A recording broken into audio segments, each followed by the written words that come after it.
ایسی صورتحال کے اندر پھر کس طریقے سے کسٹمر کو اس بات کا پابند کیا جائے کہ وہ وقت پہ ادائیگی کرے، جو اس کی پرائس طے ہوئی ہے وہ پرائس وقت پہ دے، جو رینٹل طے ہوا وہ رینٹ مجھے وقت پہ دے. تو اس کے لیے جو ایک گنجائش کی صورت تھی وہ یہ کہ کسٹمر سے ایک وعدہ لے لیا جاتا ہے. شروع میں ہی کسٹمر خود وعدہ کرتا ہے کہ میں وقت پہ ادائیگی کروں گا، لیکن اگر میں نے وقت پہ ادائیگی نہیں کی تو سرٹن اماؤنٹ، کچھ اماؤنٹ میں صدقہ کروں گا. تو یہ بالکل اسی طرح ہے کہ کوئی اسٹوڈنٹ یہ کہے کہ اگر میرا ایک گریڈ آ گیا تو میں 4 رکعت نفل پڑھوں گا، اگر میرا ایک گریڈ آ گیا تو میں 4 مسکینوں کو کھانا کھلاؤں گا. تو اسی طریقے سے اس نے اپنے اوپر اس بات کا التزام کیا ہے کہ اگر میں نے وقت پہ ادائیگی نہیں کی تو اتنی اماؤنٹ میں صدقہ کروں گا. تو یہ جو چیریٹی ہے اس حوالے سے ذہن میں کلیئر کر لیں، یہ بینک کی انکم کا پارٹ نہیں ہوتی. جو یہ اضافی رقم بینک کی جو پرائز ہے وہ تو بینک کی انکم ہے، لیکن پرائز کے اوپر جو بھی اماؤنٹ بینک اگر وصول کر رہا ہوتا ہے تو وہ بینک کی انکم کا پارٹ نہیں ہوتی. فردر یہ کہ یہ جو چیریٹی ہے یہ چیریٹی کتنی وصول ہوئی اور کتنی جو ہے وہ ڈسبرس ہوئی، کتنا بینک نے آگے لگایا، یہ بینک کا ان چیزوں کو واضح کرنا لازمی ہے اپنے اینول رپورٹس کے اندر. اگر آپ دیکھیں گے بینک تمام کسی بھی اسلامی بینک کی اینول رپورٹ، اس میں ہوگا اسٹیٹمنٹ آف چیریٹی اکاؤنٹ، اس میں یہ بات لکھی ہوگی جنوری میں اتنی چیریٹی موجود تھی، اس کے بعد یہ ڈسبرس ہوئی اور دسمبر میں اتنی موجود ہے، اور جو بینک نے دی وہ کہاں کہاں دی. تو وہ یعنی انڈس ہاسپٹل میں دی، شوکت خانم میں دی، عالمگیر ویلفیئر ٹرسٹ کو دی، کس کس کو دی، وہ تمام ریکارڈز بینک وہاں پہ شو کرتا ہے. تو یہ جو چیریٹی بینک دے رہا ہوتا ہے کسٹمر کے بیہاف پہ دے رہا ہوتا ہے. اسی لیے اسلامی بینکس کے لیے لازمی کہ جب یہ چیریٹی اماؤنٹ دے رہا ہو تو اس کو مارکیٹنگ پرپز کے لیے استعمال نہیں کر سکتا، اس لیے کہ اسلامی بینک کی چیریٹی ہے ہی نہیں، وہ کسٹمر کی چیریٹی ہے جو کسٹمر کے بیہاف پر اسلامی بینک دے رہا ہوتا ہے. تو اس کی گنجائش نہیں ہوتی. تو اس لیے بالکل ڈفرینٹ ہے.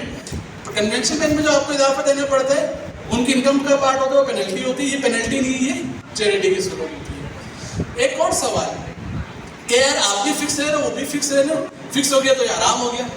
تو بھائی بات یہ ہے کہ بار بار یہ میں بات میں دہرا رہا ہوں کہ حلال یا حرام کا تعلق اس بات سے کہ آپ کام کس طریقے سے کر رہے ہو، آپ کے کتنا کما رہے ہو اس سے اس کا تعلق نہیں ہے. فکس ہونا بعض صورتوں میں ضروری ہوتا ہے اور بعض صورتوں میں ضروری یعنی نہ ہونا ضروری ہوتا ہے. مثال کے طور پر ایک چیز ہے میں نے بیچی، اب اس کی قیمت کا طے ہونا ضروری ہے. اگر میں نے پرائز فکس نہیں کی تو میرا معاملہ غلط ہو جائے گا. میں نے کوئی چیز کرائے پر دی تو اس کا کرائے کا فکس ہونا ضروری ہے.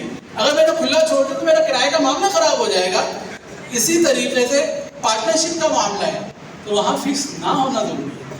میں نے پیسے لگایا اور یہ کہا کہ یار یہ پیسہ تم اپنے کاروبار میں لگاؤ، مثال کو 1,00,000 روپے، اور مجھے ہر مہینے کے 500 روپے چاہیے اور اماؤنٹ جو ہے سال بعد مجھے تم واپس کر دینا. بھلے میں نام پارٹنرشپ کا لے رہا ہوں لیکن اس پارٹنرشپ کے اندر جب یہ فکس کر دیا کہ ہر مہینے 500 روپے مجھے دینا، یہ نہ جائز. اس لیے کہ پارٹنرشپ میں جو ضروری تھا وہ یہ کہ جو نفع ہوگا اس میں سے کتنا شیئرنگ ہوگی، 50-50 کی ہوگی، 40-60 ہوگی، وہ طے کرنا ضروری تھا. اس طرح اماؤنٹ کو فکس کر دینا وہ پارٹنرشپ میں ناجائز ہے. لیکن جب میں کوئی چیز بیچ رہا ہوں، کوئی چیز کرائے پہ دے رہا ہوں، وہاں فکس ہونا ضروری ہے. تو فکس ہونے یا نہ ہونے کی بنیاد دیکھنا پڑے گا کہ وہ معاملہ کون سا ہے.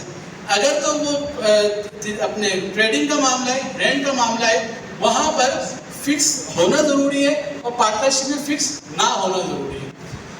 اس کے بعد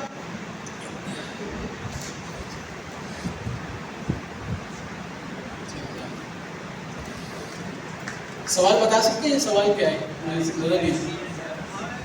ہاں یہ آخری سوال وہ یہ کہ اپنے تجارت کرنے میں یہ دیکھتے ہیں اور مارکیٹس میں بھی دیکھتے ہیں کئی دفعہ کہ ایک بندہ ایک چیز نقد پہ 100 روپے کی دے رہا ہے اور کہتے ہیں اگر 6 مہینے کا ادھار ہے تو پھر 120 روپے کی. کیا یہ ڈیفر پیمنٹ کے اندر 20 روپے کا اضافہ کرنا شرعاً جائز ہے یا ناجائز ہے؟ تو اس بات کو ذہن میں رکھیں. پرائس آج فکس ہونا ضروری ہے. یعنی اب ایک چیز ہے وہ میں 100 روپے کی بھی بیچ سکتا ہوں، میں 120 روپے کی بھی بیچ سکتا ہوں، 200 روپے کی بیچ سکتا ہوں. اگر میں دوسرے کو دھوکہ نہیں دے رہا، کلیئر خرید و فروخت کر رہا ہوں، تو اس میں اس پرائز کے طے کرنے میں ہم دونوں کا راضی ہونا ضروری ہے. باقی پرائز کم بھی ہو سکتی ہے اور زیادہ بھی ہو سکتی ہے. اب اگر میں اگلے کو سہولت دے رہا ہوں کہ یار ٹھیک ہے تم ادائیگی بعد میں کر دینا، اور اس کی وجہ سے میں کہتا ہوں کہ یار یہ چیز میں اب 100 کی نہیں 120 کی بیچوں گا، تو اس پرائز کا فکس ہونا ضروری ہے. آج ہی جس وقت میں کانٹیکٹ کر رہا ہوں اسی وقت اس چیز کا پرائز کا فکس ہونا ضروری ہے. وہ کم بھی ہو سکتی ہے، زیادہ بھی ہو سکتی ہے. جو چیز ناجائز ہے وہ یہ ہے کہ میں نے کہا کہ یہ چیز ہے اگر ابھی بھی اس کی ادا کرو گے تو 100 روپے، 3 مہینے بعد ادا کرو گے تو 120 روپے، 6 مہینے بعد ادا کرو گے تو 140 روپے. اور ان تینوں قیمتوں میں سے کوئی میں نے طے نہیں کی، بلکہ یہ کھلا چھوڑ دیا کہ جیسے پے کرو گے ویسے ادا کرنا پڑے گا. یہ شرعاً ناجائز ہے، یہ نہیں ہو سکتا. اگر آپ کو 120 کی بیچنی ہے آج طے کرو، آپ کو 140 کی بیچنی ہے آج طے کرو، اور اس کے بعد جب ایک دفعہ طے ہوگا تو پھر چینج بھی نہیں ہوگی. یعنی یہ نہیں ہو سکتا میں نے ابھی یہ طے کی کہ یہ چیز 120 روپے کی اور تم نے 3 مہینے میں ادا کرنے ہیں، 3 مہینے گزروں سے ادا نہیں کیا، میں قیمت نہیں بڑھا سکتا. میں یہ نہیں کہہ سکتا کہ چونکہ تم نے 6 مہینے میں دیے یا 140 دو، یہ جائز نہیں ہوگا. ہاں پرائز میں شروع میں 100 بھی طے کر سکتا ہوں، 120 بھی کر سکتا ہوں اور 140 بھی کر سکتا ہوں. سبحانک اللہم و بحمدک اشہد ان لا الہ الا انت استغفرک و اتوب الیک. اگر کوئی سوالات ہیں تو بالکل لے سکتے ہیں.